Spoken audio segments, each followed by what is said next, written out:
আগামী 26 ডিসেম্বর সিলেটে শুরু হবে বাংলাদেশ প্রিমিয়ার লিগের বিপিএল দ্বাদশ আসর। টুর্নামেন্ট শুরুর আগে 24 ডিসেম্বর মিরপুরে হওয়ার কথা ছিল উদ্বোধনী অনুষ্ঠান, তবে নিরাপত্তা সংখ্যায় বিপিএল এর উদ্বোধনী অনুষ্ঠান বাতিল করেছে বিপিএল গভর্নিং কাউন্সিল। উদ্বোধনী অনুষ্ঠান না হলেও বিপিএল আয়োজনে সংশয় দেখছে না Bangladesh cricket board BCB. BPL কে সামনে রেখে তাই অনুশীলন শুরু করেছে রাজশাহী ওয়ারিয়ার্স। মুশফিকুর রহিম, নাজমুল হোসেন শান্ত, তানজিদ হাসান তামিম, আকবর আলী, হাসান মুরাদ, জিসান আলমদের নিয়ে মিরপুরের একাডেমি মাঠে বিপিএল এর প্রস্তুতি শুরু করেছে রাজশাহী ফ্রাঞ্চাইজিটি। ঢাকায় কয়েকদিন অনুশীলন করে 23 ডিসেম্বর বিকেলে সিলেটের বিমান ধরবে তারা। বিদেশি ক্রিকেটারদের সঙ্গে নিয়েই সিলেট যেতে চায় রাজশাহী। হান্নান সরকার জানিয়েছে 22 ডিসেম্বর কিংবা 23 ডিসেম্বর সকালে ঢাকায় রাখবেন 6 বিদেশি ক্রিকেটার। অনুশীলন শেষে রাজশাহীর প্রধান কোচ হান্নান বলেন, বিদেশি খেলোয়াড়দের ক্ষেত্রে এখনো পর্যন্ত আমি জানিয়ে রাখতে পারি আমরা 23 তারিখ সিলেট যাচ্ছি। স্বাভাবিকভাবেই 22 তারিখ আমাদের 6 জন বিদেশি ক্রিকেটার আসবে। 23 তারিখ সকালেও যদি আসতে পারে আমরা বিকেলে 23 ডিসেম্বর ফ্লাইটে সিলেট যাচ্ছি। আমাদের 6 বিদেশি ক্রিকেটার আমাদের সঙ্গে ডোমেস্টিকে যাবে।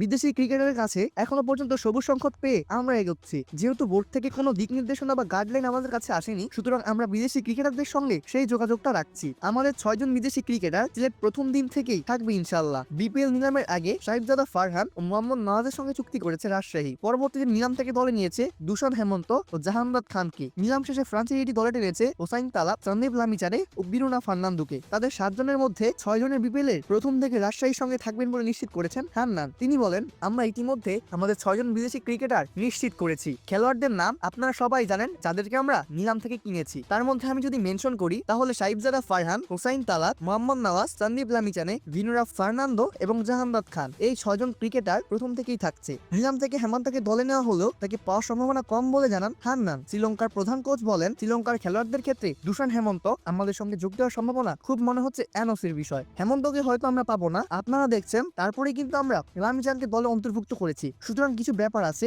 সেগুলোর ভেতরে ব্যাপার, কিন্তু আমাদের ওই বিষয়গুলো মাথায় রেখেই আমরা পরিকল্পনা করেছি। অপূর্ব দাস, লেভাস নিউজ।